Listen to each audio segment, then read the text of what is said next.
আহক আজি আপোনালোক এখন জেল দেখাম য'ত বন্দীসকলে কেনেকৈ আছিলে, তেওঁলোকৰ জীৱনটো কেনেকুৱা আছিলে, তেওঁলোকক ক'ত ফাঁচি দিয়া হৈছিলে, গোটেইখিনি দেখাম। গতিকে ভিডিঅ'টো সকলোৱে চাই থাকিব, কিবা এটা নতুন দেখিব, কিবা এটা ইউনিক দেখিব। আমি আজি আহিছোঁ আলিপুৰ মিউজিয়ামত, যিখন আগতে আলিপুৰ জেল আছিলে আৰু এতিয়া এইখনক কনভাৰ্ট কৰি আলিপুৰ মিউজিয়াম কৰি তোলা হৈছে। ইয়াত অহাৰ লগে লগে আপুনি এটা জেলত সোমোৱাৰ দৰে ভাইব এটা পাব, কাৰণ গোটেই ৱালবোৰ ৰঙা ইটাৰে বনোৱা আছে। ইয়াতে টিকেট লৈছে 30 টকাকৈ, ত' 4জনে 120 টকা। আমাৰ সেই সময়ৰ স্বাধীনতা সংগ্ৰামী নেতাজী হওক, বিধান চন্দ্ৰ ৰয় হওক, চিত্তৰঞ্জন দাস, জিতেন্দ্ৰ মোহন, এওঁলোকক এইখন জেলতে ৰখা হৈছিল। এই জেল কক্ষটো হৈছে ৱেষ্ট বেংগলৰ ছেকেণ্ড চিফ মিনিষ্টাৰ ডক্টৰ বিধান চন্দ্ৰ ৰায়ৰ, আৰু ভিতৰত তেখেতৰ মূৰ্তি এটাও আছে। এই জেল ৰুমটো হৈছে নেতাজী সুভাষ চন্দ্ৰ বসুৰ, আৰু তেখেতে আছিলে 1930 23 জানুৱাৰীৰ পৰা 1930 23 ছেপ্টেম্বৰলৈকে। মানে তেখেতে এই জেল ৰুমটোত 8 মাহ সময় আছিলে। এটা বস্তু চাব হা, যদি ইয়াতে লকটো থাকিলে হয় তেতিয়াতো কোনোবা জেলৰ ভিতৰৰ পৰা হাতখন ভৰাই দি খুলিব পাৰিলে হয় ন। গতিকে ইয়াত নাই, সেই চিষ্টেমটো আছে আপোনাৰ ইয়াতে, যে ইয়াৰ পৰা আপুনি দৰ্জাখন খুলিব বা মাৰিব পাৰিব।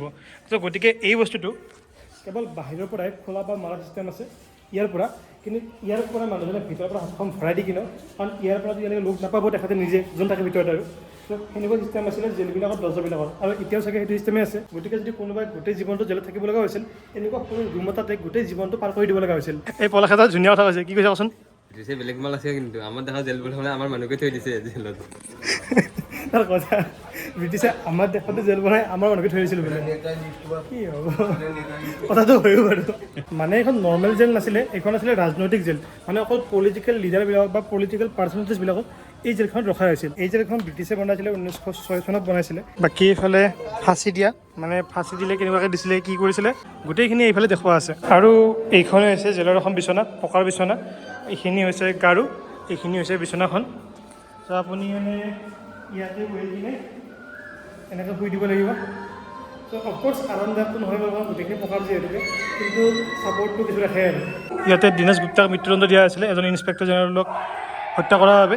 আৰু তেখেতকে মৃত্যুদণ্ড দিয়াৰ আগতে, মানে ফাঁচি দিয়াৰ আগতে এই ৰুমটো ৰখা হৈছিলে। মানে এই ইয়াত যে এইবিলাক ৰুমবিলাক দেখিছে, এইবিলাক ৰুম হৈছে মানে যেতিয়া ফাঁচি দিয়ে আৰু যেতিয়া মানে মৃত্যুদণ্ড দিয়ে তাৰে আগত মানে এই ৰুমবোৰত ৰখা হয়। এইটো হৈছে 2জনৰ বেডৰুম, মানে এইফালে এখন বেড আছে আৰু এইফালে এখন বেড আছে। আৰু ইয়াতেই কেইদিবিলাকক যিসকলে মৃত্যুদণ্ড লাভ কৰিছিল তেওঁলোকক ইয়াতে আনি ইয়াতে ফাঁচি দিয়া হৈছিল। আৰু সেয়া ফাঁচি কাঠৰ ওচৰতে আছে অট'পচি ৰুম, মানে এই ৰুমটোতে ফাঁচি দিয়াৰ পিছত সেই কেইদিজন মৰিল নে নাই, সঁচাকৈ মৰিছে নে, এক্টিং কৰিছে, সেইবোৰ ইয়াতে পৰীক্ষা কৰি চোৱা হৈছিলে অট'পচি ৰুম হয়। এইখন হৈছে লিষ্টখন যিসকলক এই জেলখনত মৃত্যুদণ্ড দিয়া হৈছিল। ইয়াতে কি লিখা আছে চাওকচোন। ইয়াত লিখা আছে যে এই মডাৰ্ণ জেলবিলাকত যেতিয়ালৈকে ফাঁচি কাঠ অহা নাছিলে, তাৰে আগত ব্ৰিটিছে কি কৰিছিলে, এই গছৰ ঠানিসমূহতে যিখিনি ধৰক ৰেবেল পাৰ্চন আছিলে বা যিখিনি বিদ্ৰোহী পাৰ্চন আছিলে, সেইখিনিক এই গছৰ ঠানিতে ফাঁচি দিছিলে। পিছত যেতিয়া জেলসমূহত এই ফাঁচি কাঠৰ ব্যৱস্থা কৰা হ'ল, তাৰ পিছতে মানুহবিলাকক আনি ইয়াতে ফাঁচি দিয়াৰ ব্যৱস্থা কৰিলে। তাৰে আগতে ৰাজহুৱাভাৱে গছৰ ঠানিতে তেওঁলোকক ফাঁচি দিয়া হৈছিল।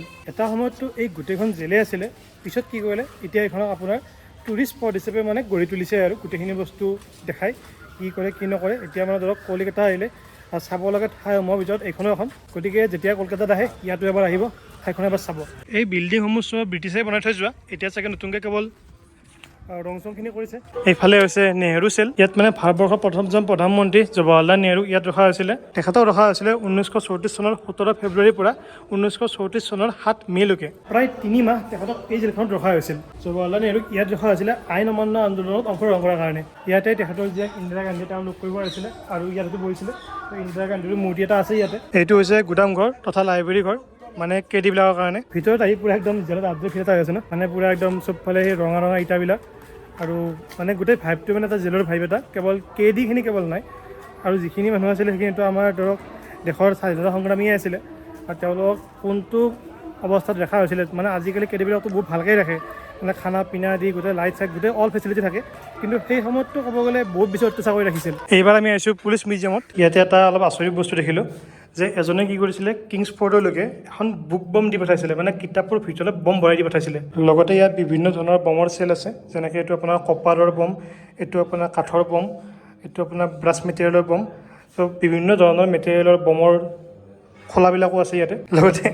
লগতে আছে সেই সময়ৰ পিষ্টল, ৰিভলভাৰৰ কিছুমান চিম্পল আছে। কাট্টা, বিশেষকৈ যিসকলে মিৰ্জাপুৰ চাইছে সেই কাট্টা ৱৰ্ডটো বুজি পাব। এইটো এটা 1910 চনৰ পিষ্টল। এই পিষ্টলৰ আগফালে এখন মানে জোঙা ইঙো আছে, চ' গুলি চুলি শেষ হ'লে এইখনেৰে সানি পেলাইও মাৰিব পাৰিব।